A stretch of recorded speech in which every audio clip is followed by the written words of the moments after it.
Welcome back or welcome to my channel. My name is Taylor and today we're doing TBR prompts. Pick my December TBR, and can we believe it is already at the last month of the year. But before I hop in the video, remember to like, comment, and subscribe if you love all things books.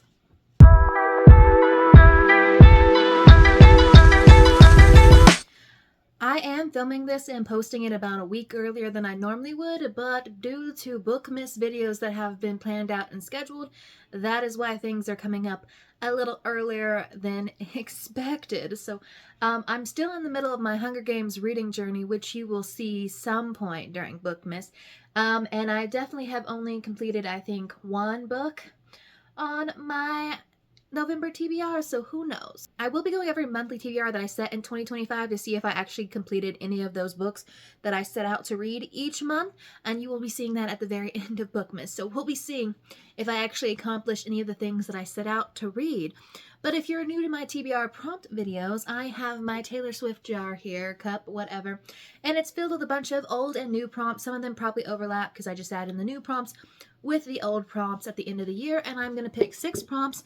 I try to pick 4 books off my physical TBR and 2 books off my Kindle TBR because both are long and extensive. Plus, sometimes I'm in a physical reading mood, sometimes I'm in a Kindle reading mood. I'm rarely ever in an audiobook reading mood unless I'm like in deep with a memoir. So who knows? So right now I have my TBR somewhat dwindled down, but you know, come the beginning of the year, we're probably going to be adding plenty to it. But I guess without further ado, let's go ahead and pick out our 6 prompts. Alright, so prompt number 1 is a banned book. Okay, well, I could just continue on with the Hunger Games series, but I think I have at least one book on here that's been banned before, so we'll see. But yeah, no, since I'm on my dystopian grind, I feel like banned book is up there. The next prompt is a historical. See, I got historical last month, and I didn't have too many to pick from there. So yeah, I do feel that December is trying to give me all of the big books that I've been putting off throughout the year, you know? And I think we've come to the conclusion that I'm not really a long book reader if I don't have to be. The next one is one of them is famous trope. Okay, sounds like we're going to have me a cutesy little like romance situation. I mean, I'm going to be reading a lot of holiday romances in the month of December, so that makes sense. Prompt number 4, nonfiction. I should have guessed when I said put memoir out into the universe that something was going to be nonfiction. I no longer have any physical nonfiction that I haven't read, or at least I don't think I have any physical nonfiction that I haven't read. So I will probably have to be digging into the audiobooks. So I guess we are reading an audiobook this month. Then we have mythology. Mythology. I'm getting all the prompts for books that I don't think I have left. Like, okay, so it's gonna be like, what's our last prompt? Give me something easy to... Vampire. Well, I know I have at least one vampire book on my TBR. Do I choose the one I've been putting off for the longest time, or do I choose the other one that has just been waiting for me? So yeah, I'm gonna have to like do a little research on some of these books, and then I will get back to you. So this is what the current physical TBR is looking like. So the first book we're going to pick is a banned book. So I know for a fact, at least when I did some research, that The Bluest Eye by Toni Morrison as well as Beloved by Toni Morrison are near the top of the banned list. I feel like some of the most banned books, because in recent years some of the most banned books having to pertain to LGBTQ+ or sexual content is the 2 main things that have been taking over the last few years. Granted, obviously, racism, violence, and political POV is also other motivating factors of books getting banned. I have read a lot of like the queer banned books that were on my TBR, so these are the 2 that popped up the most. I don't really know too much of anything about this. I do believe they are literary fiction, so I don't know if there's really a right or a wrong way to go for my first book, but I think I'm gonna choose The Bluest Eye. Just because I think although I think maybe I've heard this thing, I think I might have heard more about Beloved, but The Bluest Eye came up first when I searched banned books, so that's the one I'm gonna go with. Then for our historical book, the only book that I know for sure is set in a historical setting is The Dragon Republic by R.F. Kuang. This is the second book in the Poppy War series. It is a fictional fantastical world based off of, I think, the Second Opium War. So even though it isn't technically truly historical, because it is that fantastic element, I know for a fact that it's the only one that I think I have that is truly set to be like a historical novel. So that one will be going on the list. For my one of them is Famous Trope, we're going to do Ride With Me by Simone Saltani. This is the second book in an interconnected standalone F1 racing romance, but the FMC in this one is a pop star who's down on her luck and an F1 driver who is not in favor with the public right now, but one night they get married in Vegas and things go from there. So that is our One of Us is Famous. We have 3 stories here featuring vampires. Masters of Death is an Avi Blake book that I have been meaning to get to and I've been putting off for a while, and I've had it the longest of any of the vampire books. But I've also soft DNF'd Immortal Dark, and given the sequel just came out, I'm curious to see how it finishes. But the thing about these vampire stories up here is, like, I can like a good vampire story. It's just like books that lean heavily into the angsty, like, and I guess dark, like Immortal Dark is, not usually my vibe. Sometimes I can get down with it, sometimes I don't. So that's always what kind of puts me in the middle on vampire stories. And then this Ravenous Fate, I know the sequel also just came out, and that is a sapphic YA vampire story. I think the logical move is to put Immortal Dark on there, and we'll decide if I want to keep that book on my shelves or not. Because I have a special edition of the book, so, like, I'm sure if I don't, like, want to keep it, someone else will find joy in it. Otherwise, if I do like it, then I have the special edition, so. So then we have mythology and nonfiction left. Now I'm just going to say this. I'm pretty sure the only mythology book that I had physically, I already picked for my November TBR. So if in fact I do not get to it in the month of November, I will just slide that over to next month. But in the spirit of trying to pick a book off of my Kindle, I'm trying to see if there's anything in here that's like steeped or based in mythology. I'm not 100% sure. Babel by R.F. Kuang. I don't know if that has mythology in it. Oathbound. King Arthur. That could be sort of our mythology situation. I've got a few, like, books, like, that feature, like, demons and sirens, but, like, is that mythology? Foxglove by Adeline Grace. I would like to continue on with that series. Actually, yeah, because that features the Fates, which is, like, Greek mythology. So I think that's our pick. So for our mythology, we're going to do Foxglove by Adeline Grace. Now, in terms of nonfiction books, I'm not quite sure if there's a nonfiction book that I'm, like, dying to listen to or read. So I'm going to have to go through and search my audiobook selections, because I'm quite sure I've read all the other physical nonfiction books. Usually what I do most year is I will, at the beginning of the year, buy my select nonfiction books that I want to read for the year, and then I just pick them up throughout, and I just happen to have made it through all of them so far this year, because I usually like to prioritize them. So let me see what we have on Spotify listing hours.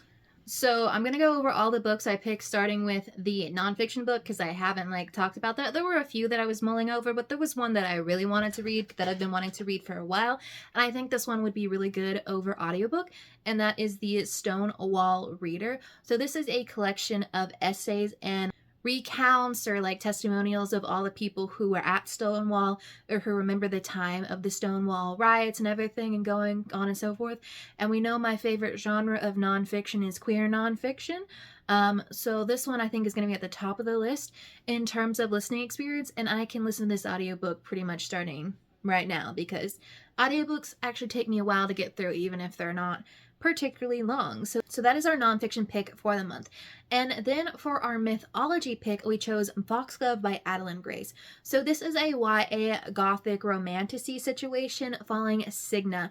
She spent her whole life linked to death, and through this link with death, she can sort of see ghosts, she can communicate with death, but also because of that, death has kind of been taking her guardians from her one by one throughout her life, and she's kind of miffed because she's like, I've been passed around and now people have this fear of me. But when she arrives at this new estate, a mystery is plaguing the estate because the daughter there is quite sick and the mother was recently passed away, and some foul play seems to be afoot.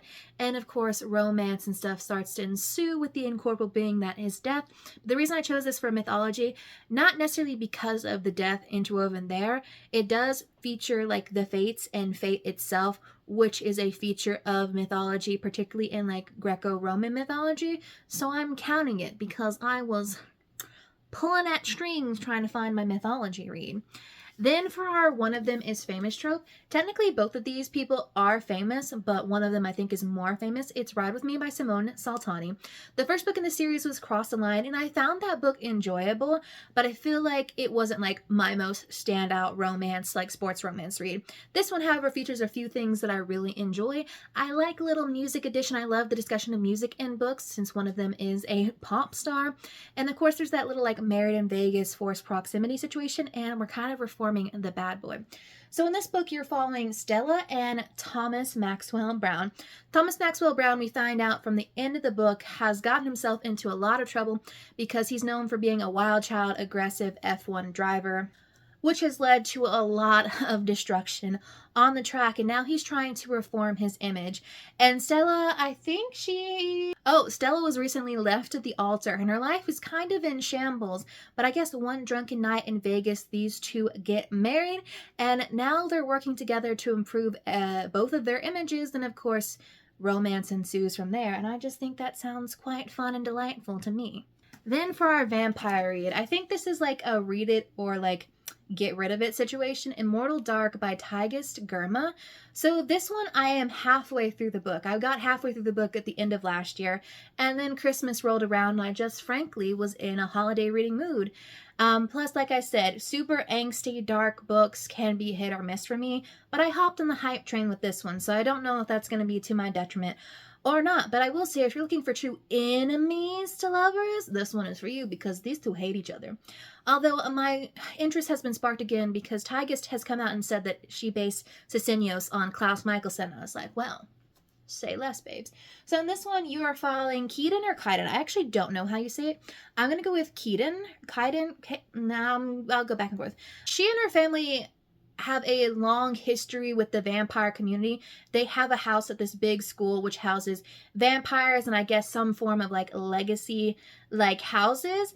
However, she was pulled from that life when she was really young and she absolutely hates vampires.